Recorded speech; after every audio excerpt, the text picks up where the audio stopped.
Hello and welcome to the Codcast with me, your host, Cod Satrul Sayang from the Thai Inquirer. I know you're all eagerly awaiting for another deep dive into the horrors of 20th century siege socialism, or as I call it, communism. This is our fourth such episode on the topic today, and we have plenty more in the locker, don't you worry. I'm joined today by Samai Deng, as always, and Baimaii, the face of the Free Youth Facebook page. So, Baimaii, you are a communist, yes? Yes, I am 100% communism. And so, how many millions of people have you killed? I'm sorry, but I think I'm not a capitalist, so I never kill anyone. So. Damn, that's pretty epic. Okay. That's a pretty epic response We'll go there. into that.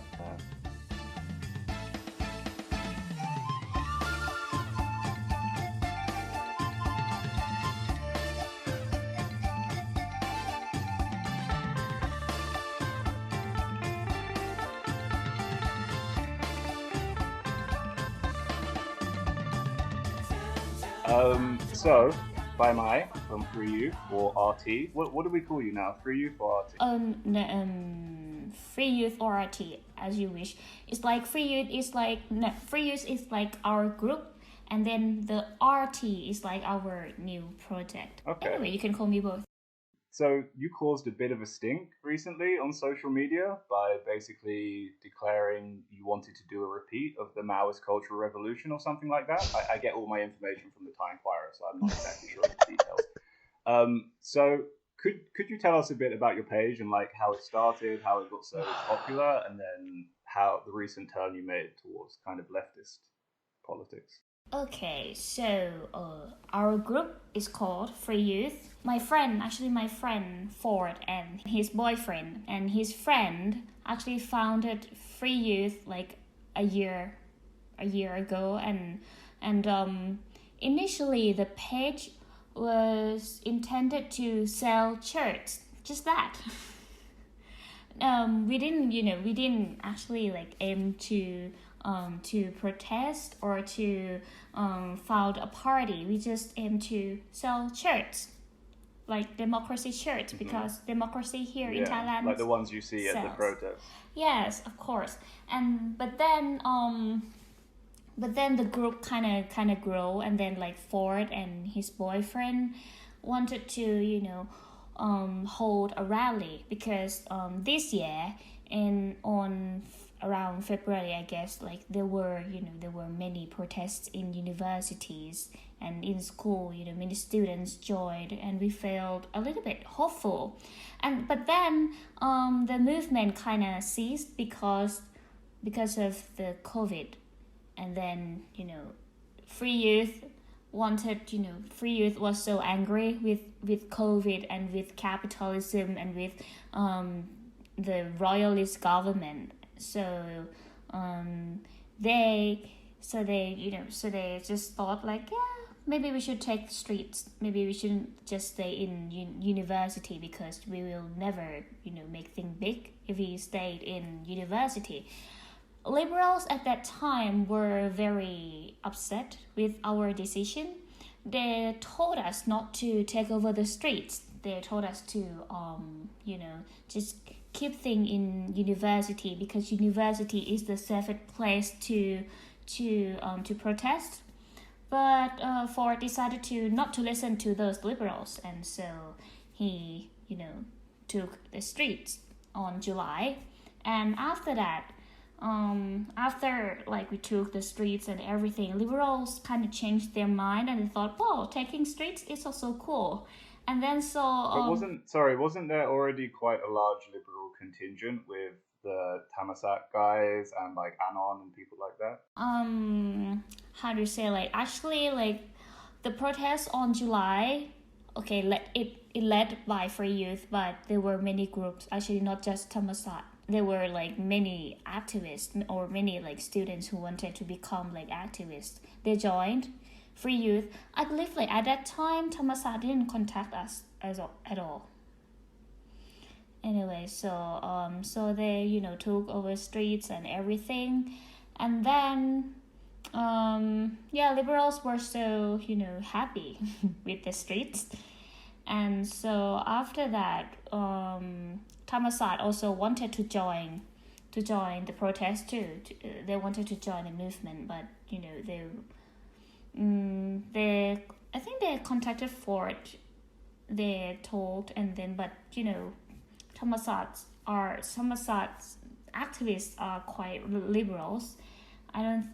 So the conversation and the political goal are very different. So how can I explain it? I mean, at that time on July, I didn't join Free Youth yet because actually I was just a researcher. Like I just graduated, and then I was asked to be a research assistant for my professor, like research on the student movement. So I didn't join Free Youth at that time, but I was actually with Ford when he went like to talk with Penguin in Thammasat.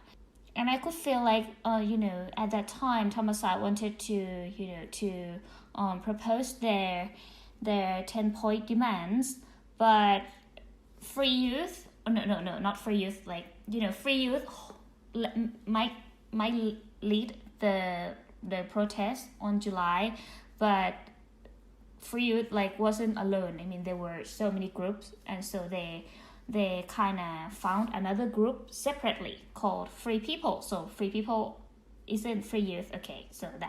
So Free People is full of many people. It's full of from Marxists to liberals, but mainly liberals. At that time, many liberals in Free People didn't want to talk about the monarchy that much. They wanted to focus on constitutional change. They wanted to focus on resignation of Prayut Chan-o-cha. So they thought that Free People and Thammasat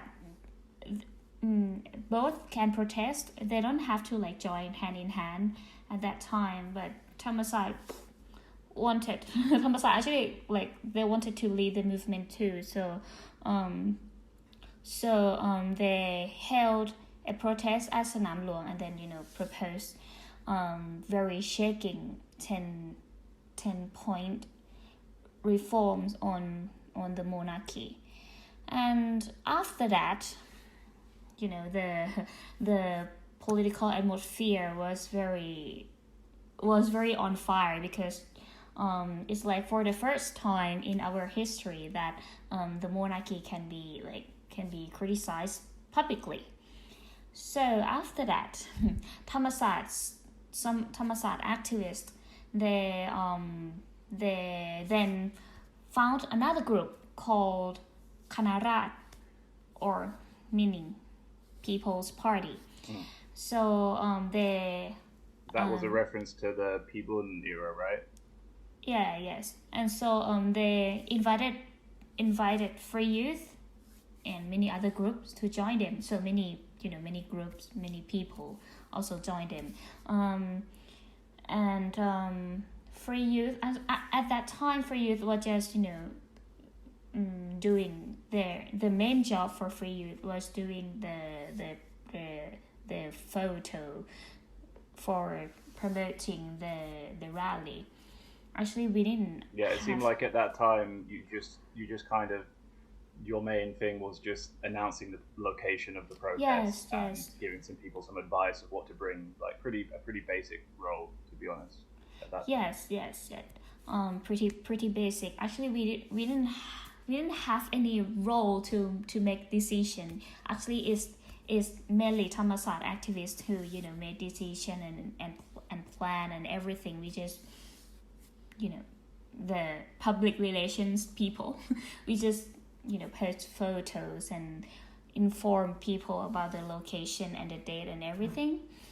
But then also after the Thammasat people got arrested after the Sanam Luang protest, it was you guys that made the official statement after they got arrested, and that was quoted in international media and shit. So you were pretty active in not making decisions. Yes, but things kind of changed after many activists got arrested after Sanam Luang protest, and not after สนามหลวง protest. Actually, it's government house protest. Like, if I remember correctly, people kind of walked from like Democracy Monument to government house, and then like many activists, actually almost all of them, got arrested. At that time, there weren't any leaders, so Free Youth had to lead. So we actually for Free Youth, we have always wanted to do like a leaderless movement to empower the mass and to perhaps, how do you say, like de-spotlight the leaders, de-spotlight the leading activists, so they won't be easily targeted from the state. We think that because like state knows so well how to handle very centralized movement, they just arrest leading activists and that's it.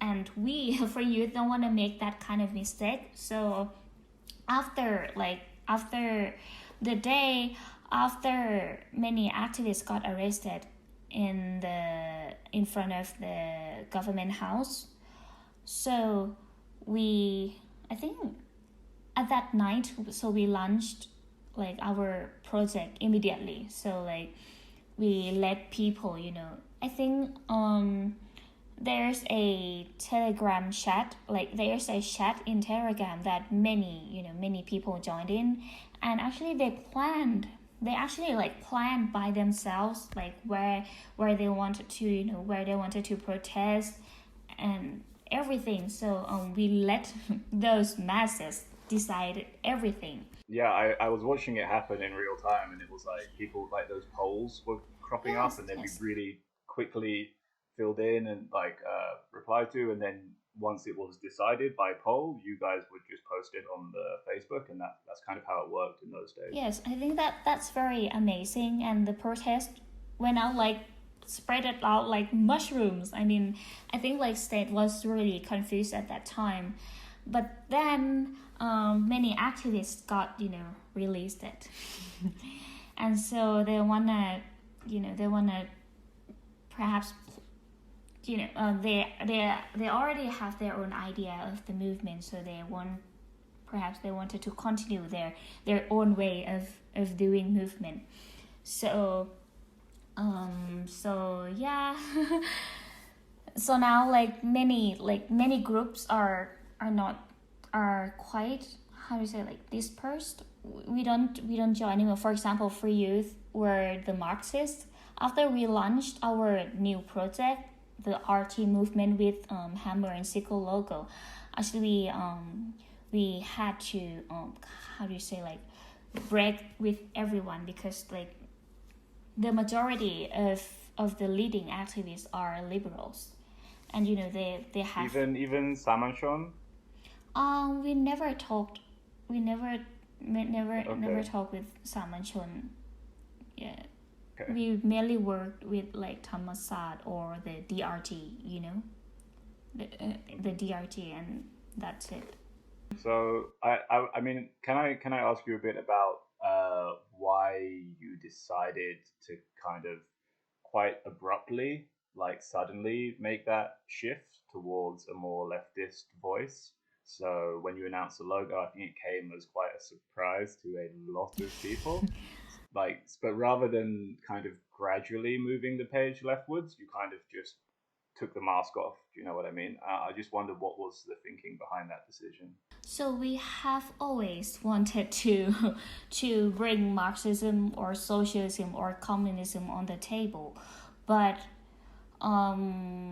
because we started as liberal movement, just anti the dictatorial government, and so many liberals join us without knowing that we're actually Marxist, and some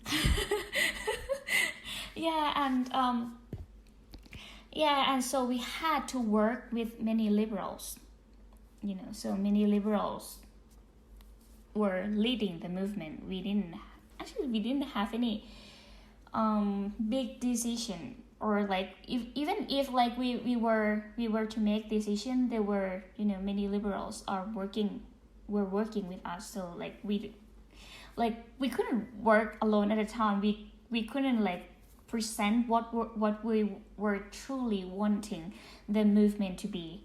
But then we decided to it's enough. It's enough, liberals. I believe like liberals have proven themselves to be quite, how do you say, like to be quite how do you say, like it's like it's like lead to an impasse of politics. How do you say Right. that? Like I know they like when we talk to liberals, what they want is just like the most radical liberals ever. All they want is just a republic. Just that. And some liberal activists actually told us that perhaps like we have to separate between politics and economy. All we have to do now is just, demanding for republic, and then after that perhaps we can debate on economy afterwards. And we were like, no, we cannot separate politics and economy. No way. But yeah, so we cannot work with them anymore. So if liberals can have their own movement, so of course we can have our own movement too. We have to perhaps, as I said, bring communism on the table and then ask the people if they want it, or perhaps to, how you say, we in Thailand we have been living in like Bhumipol consensus for too long that there is no debate on socialism whatsoever. This is like for the first time after like many decades that we can bring like communism on the table and perhaps present our idea, present labors, present hammer and sickle logo on the table. So can I ask, like, just to the second part of my question, why did you decide to have like the sudden release of the logo rather than like gradually moving that? I see. Because we're tired with liberals. we're just frustration. Yes, we're very tired with liberals. All they want is just republic, and we don't think that's enough to fight against dictatorship. In Thailand we have the enemy of liberal is just the military and the monarchy. But as Marxists, our enemy is, of course, capitalism. So when we have different enemy, we're not comrades, I guess. We cannot, when we have different enemy, and then, of course, it will lead to like having different goals. So if they want to just, overthrow the king or the military, I think we're done with that. I think republic will not lead us to the true solution to our crisis. I think our crisis is mainly caused by capitalism.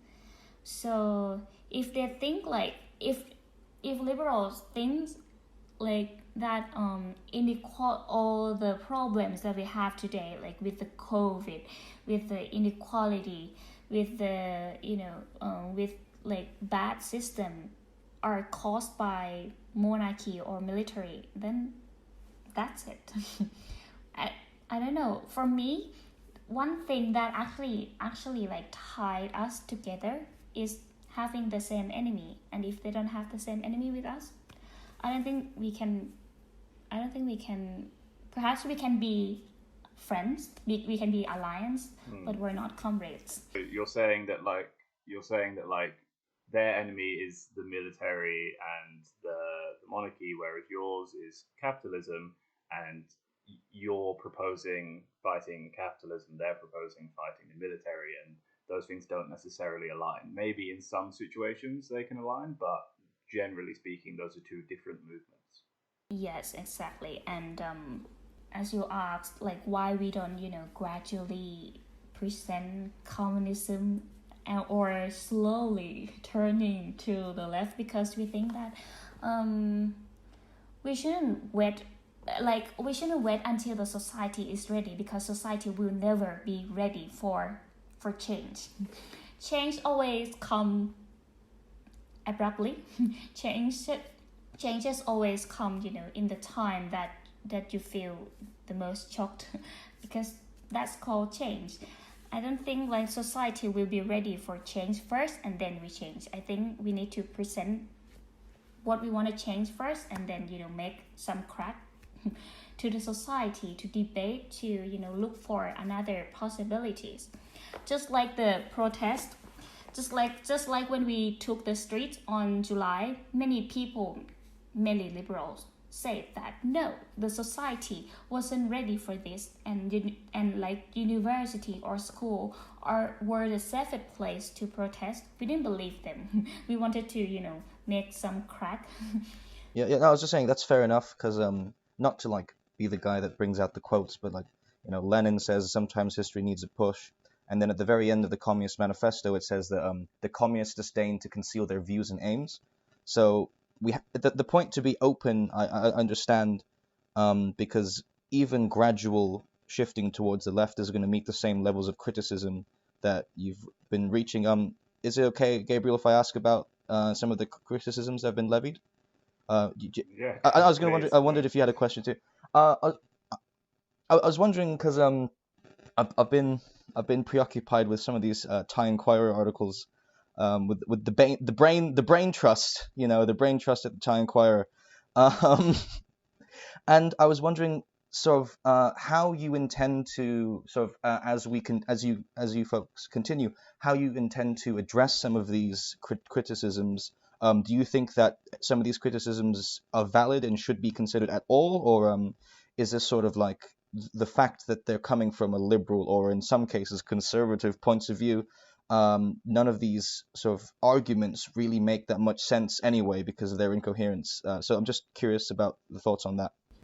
Actually, for free youth, we love criticisms, because like if people, we don't want to be liked, because if we want to be liked, then we will be done. We will be swallowed by the system.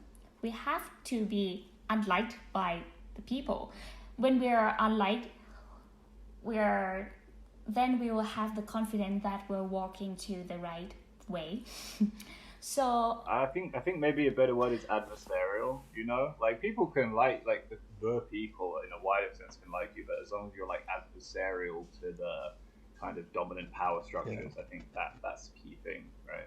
Yeah, I think and also we kind of have a little inspiration from Bolshevik too. Actually, Bolshevik was very small, and Menshevik was like they had like many members. They had more members than Bolshevik. Actually, Bolshevik were like just a small group of people who wanted change, and they had to fight with many liberals, many pro-democracy at that time. So we look at ourselves like the Bolshevik were. So actually, for youth, it's quite small. We have only 20 members, and only 10 are active, and perhaps only 5 are active in Bangkok. So actually we are quite small, and from the very beginning, when we do this movement, we know that eventually we will have to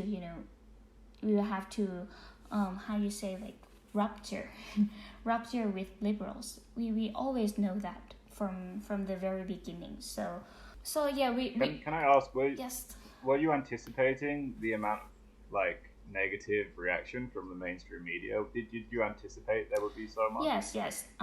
We actually anticipated that. We knew that people will hate us after we say communism. After we say that word, the communists. We know so well that people will hate us, but actually we're quite get used to being disliked, because when you do, because when you do like activism, you will get criticism all the time. For example, Ford and James actually kissed last year during their movement to hand in a petition of marriage of equal in the parliament. At that time, people made many negative criticism on them. But if you're, I think when we're fighting against the system or against something that's really big, you will get like big criticism too. And I think when when you're get bad criticism, I think you're walking to the right way, because when it's like we're living in a very corrupted system, and if we are light by the many that are living in this corrupted system, I think we're doing something wrong. But if we are actually very progressive, very vocal, I think people will hate us. It's like, so are you talking here about the public response, or maybe the online response to public posts on Facebook and Twitter, or are you talking about the media response? I mean, how much of the response online from the public has been positive? Very few. Very few. Okay. We can ask how you say, like, many activists these days are liberals. Like, all we want to do is we want to perhaps connect those dispersed comrades that are living across Thailand. Actually, we want to have another group, another we want to perhaps build another lefty group. And so you're trying to kind of institutionalize a kind of leftist group, right? Yes. So is that part of the future plans? Yes, that's part of the future plan. Yes. Can you elaborate a little bit more about what those plans are right now? Okay, so we're planning, though we're very young. We want to found a party, a lefty party, like in the Western, they or in other Asian country too. They have like Labour Party, Communist Party, Socialist Party. What we want to do, we want to have that kind of party. It's like in Thailand, our political spectrum is very fascist, I would say. Like, it's far right, and so future forward, or now I'm sorry. Gaokai. Yeah, and Gaokai Party.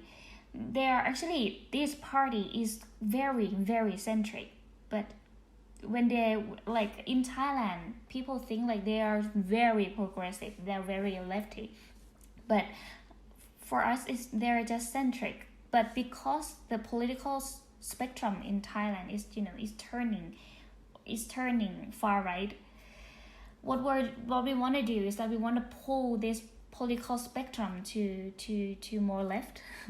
So that's why we want to be beyond, or we want to move further than Gaokai. We want to truly have like a lefty party. On this topic of like parties, because if I recall correctly, it was in 73.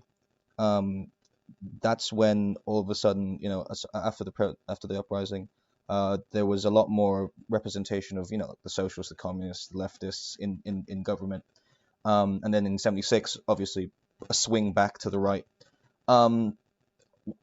Just about think about history, for example, because some of the criticism has been about how a lot of the RT rhetoric, and including the hammer and sickle, for example, has been ignoring Thailand's history, ignoring the conditions of Thai workers today. I'm just curious to think about how have you factored in sort of the characteristics of Thailand today in some of your ideas that you're putting forward with RT, because people, I believe, I think it was that Jasmine Chia article. The lived experiences article. Something about how the workers today, the proletariat today, we should say, sees themselves more as like entrepreneurs than they do as the working class. How do you respond to because to people this? have no ideology. People Yeah, haven't been yeah, forced into yeah. having any ideology already. Yeah, because but yeah, how do you respond to sort of the idea that your movement ignores these kinds of things, ignores history, ignores Thai society as it is? So I'm just curious to see. Actually, we're not ignoring history. We're trying to bring. What we're trying to bring is that we're trying to bring the actual history. There are so many histories in Thailand. Liberal history, conservative history. What we're trying to do, we're trying to bring the lefty history. When we talk about history in Thailand, perhaps the most progressive thing you can talk about history is about history of Khanak Rasadon or People's Party. But at that time, actually, there were communist party too, and that communist party actually criticized Khanak Rasadon for not being radical enough, for not overthrowing or solving the problem to the roots. They were very compromising with the monarchy and with the establishment. Actually, what we're trying to do, we're trying to bring another kind of history to the table too. In Thailand we never talk about communism for communism. We only talk about perhaps during 6th October, with the 6th October incident. We only talk about students were massacred. Were massacred. They were accused of being communist, but we never talk about those who actually were communist. How are those people today, or what is their story? And that's how we only talk about students were killed, but we never talk about how socialist ideology at that time was so strong, and how communist army or communist army at that time was really strong, that they actually organized the student. They actually helped the student to protest against dictators. So sorry, speaking of this historical revisionism, Samai, I think you had some thoughts on that Thai Inquirer piece on Jit. Oh yeah, no, because it was just a thought that I was thinking about.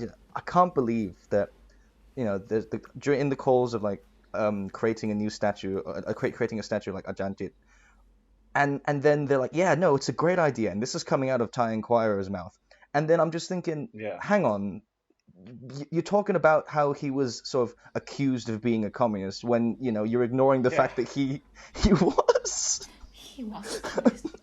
I mean, I think that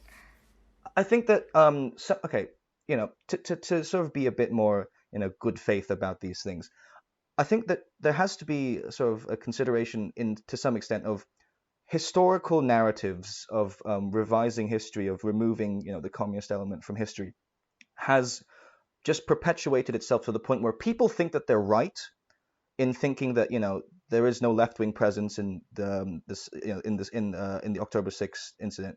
But this is different to the people before who wrote the history books, because the people before, they had an agenda.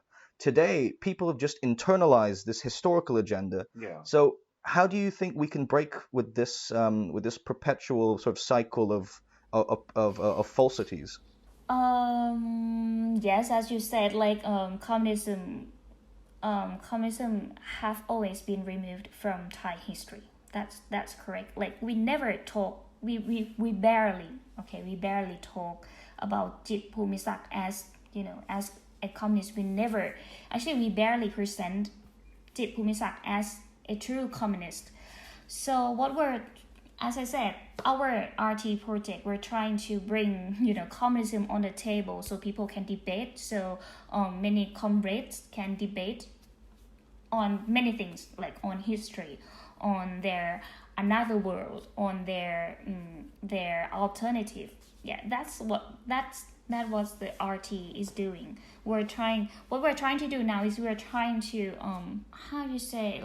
we're trying to bring topics to the table so people can discuss, so people can debate. So perhaps our comrades can have more voice on the table than liberals.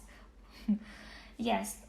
I mean, it sounds a lot like you basically keep running up against capitalist realism, right? And this is what a lot of us experience, and it drives us crazy. And capitalist realism is the inability to imagine a world which is not completely hegemonically governed by capitalism, right? And of course Thailand is, and I think what's really interesting is we had a kind of in Thailand, especially under Bhumipol, we had a kind of monarchist realism where we couldn't just. I mean, when I moved to Thailand, like I guess 8 years ago or so, the idea of imagining a world not even without the monarchy but without Bhumipol was unthinkable. I remember when Bhumipol died, that I remember there were people who literally just wouldn't believe that it was true. And now with starting first when the protest started in July, some of the things I heard them saying about the monarchy was just unthinkable, right? From compared to a few years before, and it felt like there was that crack in, like you described it as a crack in this kind of monarchist realism, and I get the impression this is kind of what you're trying to do with capitalist realism as well, and it's nice because you have a kind of an example of how it can be broken already. Yes. So our RT project will be posting more about labor, about working class, about communism for sure. I think this time is a perfect time for us to drive liberal crazy, to make people, to actually make people discuss about communism. And for our comrades to have more voice on the table. So can we just go back a little bit and talk about the Thai Inquirer? Oh my god! Because I mean, all of these many anti-communist articles they've written, like there were 4 in one day, from COD's articles, which just like listed out socialist states as not real communism, not real communism. To Jasmine Chia's academic kind of doublespeak about lived experience, and then her beef with Andrew McGregor Marshall. Yeah, that was funny. I always say like COD article on like that's not communism, that's not communism, that's not communism. And then when we talk about democracy, of course, when we say Thaksin Shinawatra, oh, that's not democracy. When we say Yingluck Shinawatra, oh, that's not democracy too. And when we say Prayut Chan-o-cha, oh, that's not democracy. So it's like when people are fighting for democracy, they so believe in democracy. They is like what they don't believe in what dictators say that democracy is not suitable in Thailand, democracy will not work in Thailand. They never believe that kind of propaganda. But then when we talk about communism, and like communism failed once and only, like communism lived like no more than 70 years. It didn't last that long, and it was like the first trial ever in the history to break with capitalism. But then liberals say like, no, communism is dead, is no longer a debate. Yeah. So they're happy to have as many trials at quote failed democracy as they want, but then they're not willing to give leftism. Democracy in Thailand is very back and forth, and then back and forth. It's like democracy in Thailand failed so many times that we cannot count. But then communism failed once, failed like only one time, and liberals in Thailand are like very crazy. Like no. I think actually on that subject, Baimaii, I'm wondering. Some of the criticisms have also been that, oh, you guys are a bunch of well-educated Bangkok university students. What do you know about labor and the working class? Do you want to kind of address that? Actually, we have to expand the definition of working class. Though, of course, I might be a student in Bangkok. Still, I don't own any capitals. I think we're poorer than we think. we're more working class than we think. And yes, perhaps but I think it doesn't matter, no. Like I can see some people actually think that we're only, the intellectual, the Jula students who, want to talk about working class. And perhaps those people don't see too that that we're too the working class. Like they think working class is like those who work, construction site, or those who, who build the buildings and everything. What we're trying to do is that we're trying to, expand the definition of the working class too. So the unemployed also is the working class. The mom also are the working class, or also the interns or students who don't earn any capital are also the working class. Yeah, Or freelancers the as well. freelancers Yeah, as well, You got to include yourself, don't you, Gabriel? Or also like grab drivers. Yeah, there are working class. What we are trying to do, we're trying to expand that. Of course, some working class might have some, some privilege or something like that, but we don't own capital. We don't have like trillion baht. No, we don't have that kind of thing. We're too very poor. So, okay. Do you want to talk a little bit about the book you translated recently? Okay. So, before we let you go, you've got a pretty cool project to promote. You recently translated the book Why Women Have Better Sex Under Socialism by Kristen Godse. Is that how you pronounce her name? There it is in the chat. Can you give us an idea of what the book is about and what made you translate? Well, when I was a student at Chulalongkorn, I had a class, and my professor my professor is a communist, so he assigned me to read like a book called Why Women Have Better Sex Under Socialism, written by Kristen Godse. And I love the book, of course. I think it's very controversial. It will be on fire. So I decided to translate this book because like in Thailand we have so many debate about feminism, but the debate about feminism in Thailand is very liberal. So we want to bring Marxist feminist or feminist Marxism on the table too. So that's why I translated this book to to seize the ideology. I don't know how to say like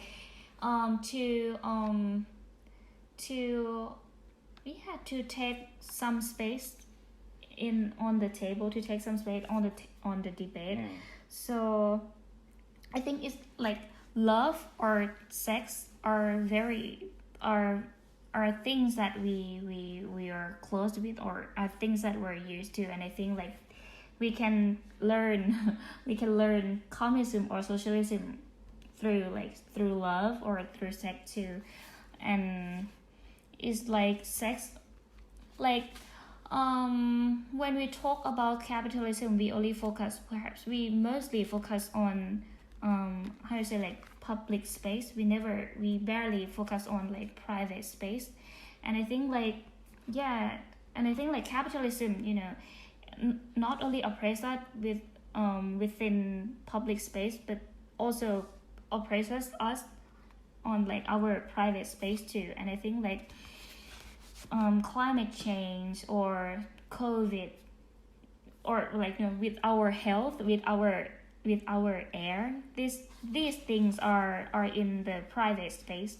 And of course love and sex too. And I think when you learn something that you're used to it, when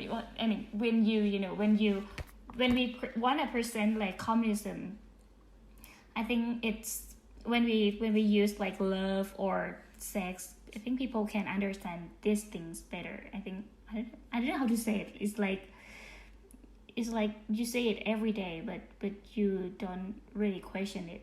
perhaps like why these days people don't wanna don't wanna have sex, or they don't wanna fall in love. I think it's because capitalism too, because capital many Marxists are saying that like capitalism actually ruin love. People don't want a relationship because they have to think a lot. To have a child you have to pay a lot. To get married you also have to pay a lot. To spend time with your lovers you have to like pay a lot. So yeah, that's why I translate this book. I mean, there's also the commodification, Yes, that's the so word. much Yes, that's commodification the of our word. relationships, right? So, like, in terms of how we relate to one another, even in any social way, that can be just as friends or as in a romantic way or in a sexual way, there's still kind of unseen elements of capitalism through the commodification of our relationships. So it could be something very simple and social, like if I don't have very much money, and if I go out for dinner with and I want to take a girl out for dinner on a date, and maybe she's very wealthy, and I'm still expected to pay, and maybe I'm not gonna, go out on a date because of that. Yes, exactly. Something like that, right?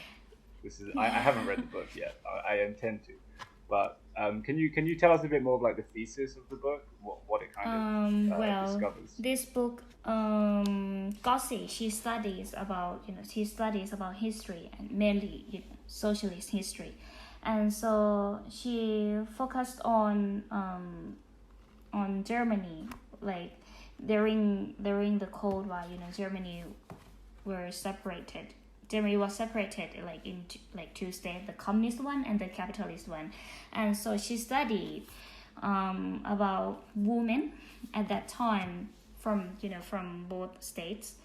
And it turned out that women in the socialist state actually had more sex than the women in the capitalist state, because the husbands in the capitalist state, they had to work really hard because they were like the main earner. They had to like work really hard, and so they were tired, and they didn't want to have sex with women. But under the socialist state, they were more, people were more equal between men and women. And so like men didn't have to like to work that hard to get, didn't have to to use money to, how you say, I lost the word, but like in under the Their capitalist, relationships weren't as commodified as the yes, relationships that's it. I Western mean, domain. like when women are actually like are equal to men financially, they don't have to sell their own sex. They don't have to to sell their body to be a wife or to be a bride to a man. So girls under socialist state were more happy than the capitalist state, because women in under the capitalist state, they didn't have much money. Like they couldn't work. They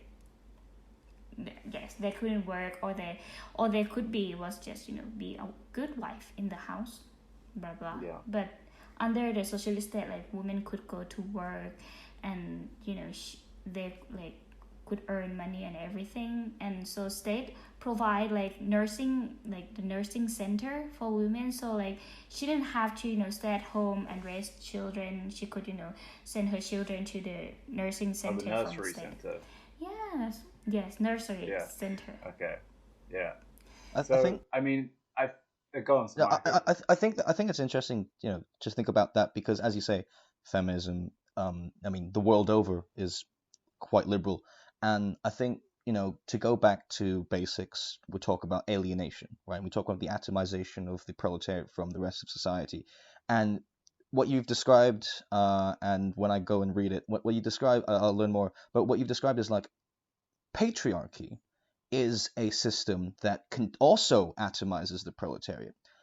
It separates, people based on gender. Now, I'm gonna be a bit vulgar here and sort of simplify and just use gender, because I don't have time to get into the whole discussion. But but by making men and women equal in the workforce, they're now together. They're no longer separated in that, one is at home performing separate duties and one is at work performing separate duties, because that is still, division of labor. That is still sort of the capitalist mindset. So under socialism, when everyone has the same or similar or is open to the same opportunities, what happens is then they are no longer always separated by patriarchy, because that division is then removed. So I think that one thing that Thai people can learn definitely from this is when they discuss feminism in the liberal sense. I think that what RT has a chance to do, I mean, I'm just going to try and link all of the discussions together. What RT has a chance to do is remind them that, Marxism isn't just for the workers, it's also for the women, for the minorities, for LGBTQ plus people. It is for everyone. And the fact that the conversation has just been dominated by this idea of, just thinking about the workers has been it's counterproductive, to use one of the terms that Ken Lohat, I can't pronounce his last name. I don't even know who this guy is. That this he says it's defending communism is a counterproductive conversation. Well, the way in which we've been discussing, the communism to begin with has from their perspective is a counterproductive conversation. So I just think that the translation is probably really cool, because it opens up new barriers. It destroys barriers, and now everyone is probably going to be able to read it. Yeah, I would also add that I think this argument has some quite interesting implications for Thailand, where I think relationships have been commodified perhaps even more than in the West. And I think there is quite a historic tradition in Thailand of the commodification of relationships. Like, there's still existing traditions of giving a dowry, stuff like this. There's definitely a lot of emphasis on, especially if you're a woman, finding a man who can provide for you financially. And once you remove those barriers, you're more likely to find someone that you love, because you have an actual connection soul to soul with them, right? And then it goes a step even, and then when it comes to sex, what Samai was saying about how in communist states or socialist states, men and women were equal in the workforce. That made them comrades. And then in terms of sexual gratification, like the actual act of sex, that then the needs and desires of each one is treated equally, because in the bedroom, in the bed, because those people see themselves as equals already. So under capitalism, you have this awful sex where, the man just does and then the woman just lies back, and then he's done, and then it's over, because he doesn't respect the woman as much as he ought to, right? Because that's what the patriarchy teaches us, right? So under this kind of more equal system, I haven't actually read the book. I'm wondering if this is actually an argument in the book. Is there more sexual gratification for women? Yes, actually, Germany during the Cold War, they also had another war called Orgasm War.